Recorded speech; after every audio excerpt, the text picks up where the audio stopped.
Shalom. దేవుని పరిశుద్ధ నామానికి మహిమ ఘనత ప్రభావములు కలుగునిగాక.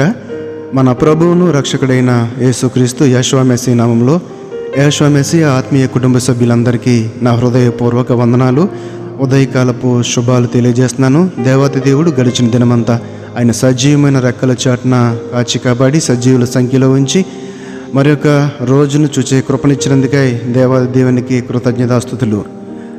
92వ దావీదు కీర్తన 12వ వచనంలో చూస్తే ఒక చక్కని మాటను పరిశుద్ధాత్ముడు మనకి ఈరోజు తెలియజేస్తున్నాడు. నీతిమంతులు ఖర్జూర వృక్షము వలె మొవ్వు వేయుదురు, లెబానోను మీది దేవదారు వృక్షముల వలె వారు ఎదుగుదురు. నీతిమంతుల గురించి ఈ యొక్క వచనంలో దేవత దేవుడు మాట్లాడుచున్నాడు. వారి యొక్క స్థితి ఎలా ఉంటుందో, వారి యొక్క ఫలింపు ఎలా ఉంటుందో, వారి యొక్క అభివృద్ధి, వారు పొందుకునే మేలులు ఎలా ఉంటాయో ఈ యొక్క వచనంలో తెలియజేస్తున్నాడు. నీతిమంతులు, మొట్టమొదటిగా నీతిమంతుడు ఇటువంటి వాడు ఎలా ఉంటాడో ఆలోచించేస్తే పాపము లేనివాడే నీతిమంతుడు. హృదయంలో కావచ్చు, లేదా బాహ్యంగా క్రియల ద్వారా కావచ్చు, ఏ విధంగానైనా సరే ఎవరైతే పాపం లేకుండా, అంటే దోషము లేకుండా, అతిక్రమం లేకుండా ఉంటారో వారే నీతిమంతులు. అటువంటి వారంటే ఎలా ఉంటారంటే ఖర్జూర వృక్షము వలె మొవ్వు వేయుదురు. అంటే ఇక్కడ ఈ యొక్క ఖర్జూర వృక్షము, లేకపోతే దేవదారు వృక్షము, ఈ లెబానోను సౌండ్, ఈ మాటలు ఎందుకు ప్రతిసారి కూడా ఇక్కడ వినిపిస్తుందని ఆలోచన చేస్తే కనుక ఈ యొక్క పరిశుద్ధ గ్రంథంలో విశ్వాసులను తరచుగా ఈ యొక్క ఫలభరితమైన ద్రాక్ష చెట్లతో, ఈ యొక్క ఇతర చెట్లతో పోల్చడం జరుగుతుంది. ఇక్కడ ఇవి బాగా ప్రసిద్ధి చెందినవి, బలమైనవి, ఎక్కువ ఫలవంతమైన చెట్లుగా మనం చూస్తూ ఉంటాము.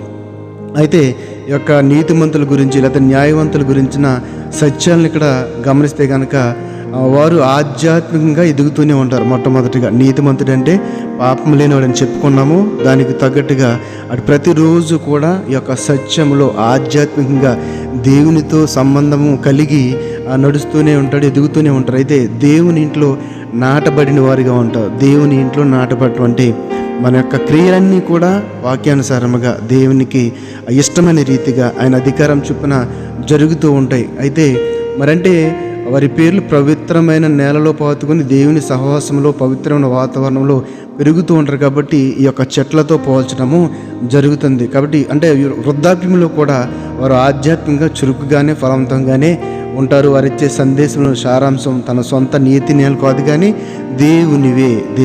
వారు ఎన్ని చెప్పినా కూడా, వారి క్రియలు ఎలాగున్నా కూడా అన్నీ కూడా దేవుని యొక్క మాటకు లోబడినవిగా ఉంటాయి. ఆయన యొక్క క్రియలు చొప్పున ఉంటాయి. కాబట్టి ఈ యొక్క చెట్లను గురించి చూడండి, ఖర్జూర వృక్షం వల్లే మొవ్వు వేయుదురు. మరి ఒక చెట్టు కాయలంటే ఫలించాలని మొట్టమొదటిగా ఆ యొక్క మొవ్వు లేకపోతే పువ్వు అనేది చాలా ఇంపార్టెంట్ కదండి. ఉదాహరణకి వేసవికాలంలో మన గ్రామంలో చూస్తే కనుక మామిడి చెట్లు చక్కగా పూసి విరగపూసి పూతతో ఉన్నప్పుడు ఏమొస్తాయండి, గాలి మంపులు వచ్చి అదంతా రాలిపోతూ ఉంటుంది. చాలా బాధపడుతూ ఉంటాము. చెట్టు అంతా కూడా ఆ యొక్క పూతతో ఉంటే ఏమనుకుంటామంటే, అబ్బా ఇంత పూత పూసింది కదా, ఇంకా చెట్టు అంతా కాయలు, ఇంకా ఆకులు కనిపించవు అనుకుంటాం. కానీ ఈ గాలి మంపులు గట్టిగా గాలి వచ్చినప్పుడు సగానికి పైగా రాలిపోతుంది, బాధపడుతూ ఉంటాము. అంటే చెట్టు ఫలించడానికి ముందు మొదటి స్థితి ఏంటంటే ఈ యొక్క పువ్వు లేకపోతే మొవ్వు అనేది చాలా చాలా చాలా ఇంపార్టెంట్. కాబట్టి ఇక్కడ నీతిమంతుల గురించి దేవుడు తెలియజేసినవి ఏంటంటే ఖర్జూర వృక్షం వల్లే మొవ్వు వేయుదురు. మొట్టమొదటి స్థితిని తెలియజేస్తున్నాడు. వారు మొవ్వు వేయటమే కాదు, వారు ఇంకా ఫలించి చక్కని ఆత్మఫలములతో వారు ఏ వయసులోనైనా సరే ఆ యొక్క ఆధ్యాత్మిక ఎదుగుదలలో తగ్గుదల అనేది ఉండదు. ఎదుగుతూనే ఉంటారు, ఆత్మలో బలపడుతూనే ఉంటారు. కాబట్టి ఈ యొక్క చెట్ల ద్వారా మనకి ఈ యొక్క వాక్యాలను చూపించడం జరుగుతుంది. కాబట్టి ఇంకా ఏమంటాడంటే కీర్తనల గ్రంథంలోనే 1:3 ఆ నీతిమంతుడు అనేవాడు నీటి కాలువల యోరను నాటబడిన వాడై ఆకువాడక తన కాలమందు ఫలమిచ్చు చెట్టు వలెనున్నను, అతడు చేయినదంతయు సఫలమగును. మరి మనం చేసినదంతా సఫలమవుతుందంటే అవ్వట్లేదంటే కారణం ఏంటంటే ఇంకేదో లోపం ఉంది మనలో. దాన్ని సరిదిద్దుకుంటే కనుక, దేవునికి మన హృదయాన్ని అప్పగించుకుంటే కనుక దేవాతి దేవుడు ఈ యొక్క ఖర్జూరం వృక్షం ఎలాగ మొవ్వేస్తుందో, ఫలములు ఎలా ఫలిస్తుందో అటువంటి స్థితిని మనకు కూడా దయచేటికి సిద్ధంగా ఉన్నాడు. అతడు చేయనిదంతయు సఫలమగును.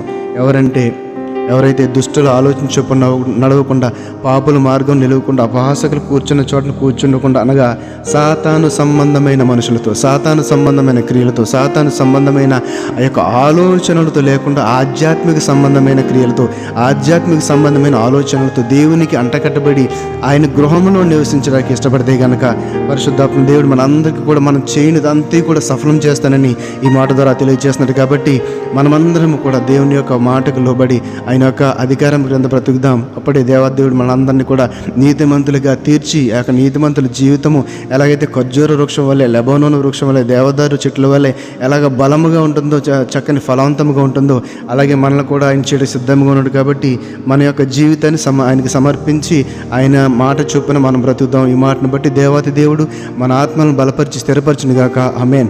పరిశుద్ధుల మహోన్నతుల మమ్మల్ని కన్న తండ్రి, నీ పరిశుద్ధమైన నామమునకు వందనాలు, స్తుతులు, స్తోత్రాలు.